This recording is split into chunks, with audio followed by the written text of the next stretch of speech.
Kedua, Lailatul Qadar. Apakah malam 17 Ramadan? Berarti kalau memang peringatan nuzulul Quran malam 17, apa ini kita ini kasut dua akhir jadi. Ya memang dua akhir dengan Ramadan, tapi itu peringatan nuzulul Quran. Nah, sekarang yang ditanya, bagaimana posisi memahami nuzulul Quran dengan turunnya Al-Quran? Paling tidak ada heboh ayat Quran pembacaan dengan pertama, syahrul Ramadan alladzi unzila fihi al-Quran. Bulan Ramadan bulan turun Quran, yang kata boleh ingat. Ayat yang lain, inna anzalnahu fi lailatul qadri. Sesungguhnya Al-Quran itu turun pada malam Qadar. Ingat dua ayat. Ada dua ayat itu. Inna anzalnahu fi lailatin mubarak. Sesungguhnya Al-Quran itu turun pada malam mubarak. Heboh ayatnya kita kombinasikan supaya dapat satu. 3 ayat itu sebenarnya mau disampaikan adalah satu tujuan. Yang pertama, maksud Lailatul Mubarak, malam yang berkah, itulah malam Lailatul Qadar. Lailatul Qadar itulah malam turun Quran. Turun Quran itulah dalam bulan Ramadan. Yang tidak disebutkan adalah malam keberapa, tanda tanya. Dia mana? Maka Lailatul Qadar turun, yang penting dia itu turun pada malam Ramadan mulai 1 sampai dengan terakhir 29 atau 30. Walau cenderung malam 10 akhir dan malam-malam yang ganjil. Kalau begitu, putih dan juga undangan sehingga kamu undangan wali kota acara peringatan nuzulul Quran. Apa hubungannya peringatan nuzulul Quran dengan Lailatul Qadar? Apa turun Al-Quran malam Qadar? Peringatan nuzulul Quran juga peringatan turun Al-Quran. Nah, ini pasti langsung yang 2 menit. Nah, yang pertama, Al-Quran turun dalam 2 pemahaman. Kan beda pemahaman. 2 paket pahami. 2 paket pahami. Yang pertama, pemahaman kita bahwa Al-Quran secara utuh kalam Allah. Mulai dari surah Al-Fatihah sampai surah An-Nas, secara utuh itu Allah simpan fi kitabin maknun. Allah tempatkan pada Lauh Mahfuz sebagai tempat yang sangat terjaga dari kalam roh Allah. Ditempatkan, diturunkan kitabin maknun, Lauh Mahfuz.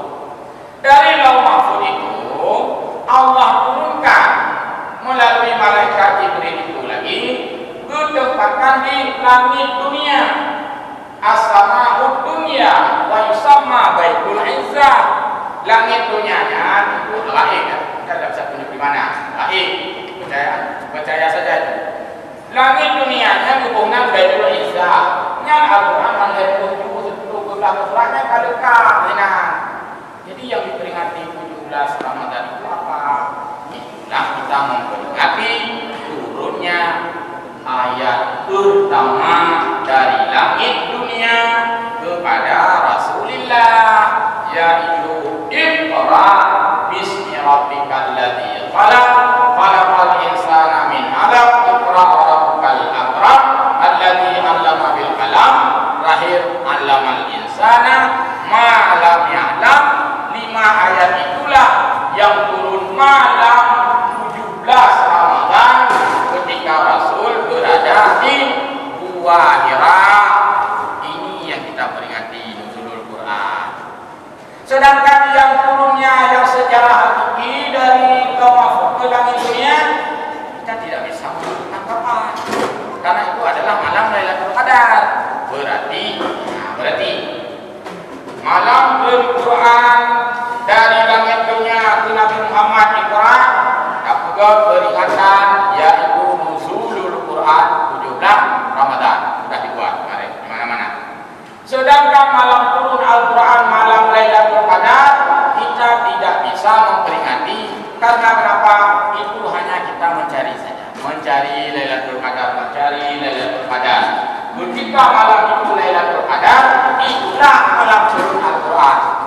tidak bisa dibuat undangan memperingati malam Lailatul Qadar. Nah, kalau itu rahasia Allah.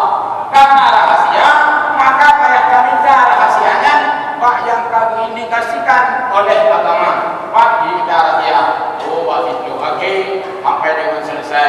Disitulah kenapa kita buat itikaf. Itikaf itu dalam rangka mencari rahasia Al-Quran. Kita yang pernah rahasia Allah adalah kami yang ada kami tahu. Aduh, ayo rahasia Allah. Hanya rahasia Allah. Rahasia Allah pada daripada seolah Allah menjauh. Pokoknya itikaf malam waktu sampai dah tunang doi. Seolah-olah lagi yang rahasia. Katanya lo, banyak Allah. Pepet sebelum malam jaga. Udah poin ya Allah. Oh, jangan habis-habis. Nah, seolahnya ni. Habis tak kata malam waktu jodoh. Ada tak? Pokoknya rahasia. Paling tidak, walaupun tidak secara penuh, kita sudah sedikit meminta dibuka rahasia. Nah, si rahasia si kabeh buka, marah buka. Yang kan soal itu kunci jawaban karena Allah Nabi. Kalau buka aja.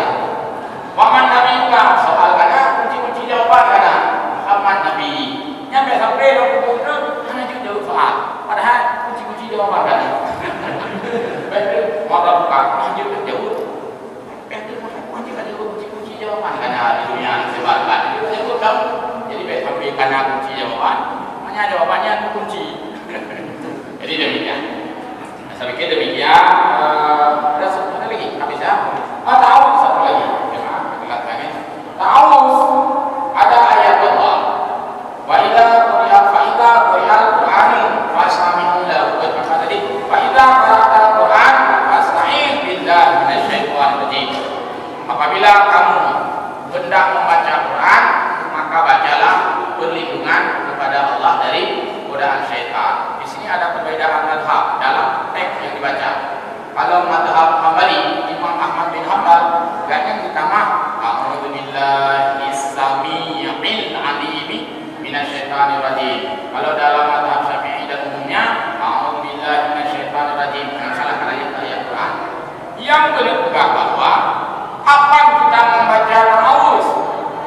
Kalau kita lihat ayat seolah-olah setelah baca baru a'udzubillah. Kalau lihat konteks bahasa Arab, fa idza qara'ta fi'il madhi.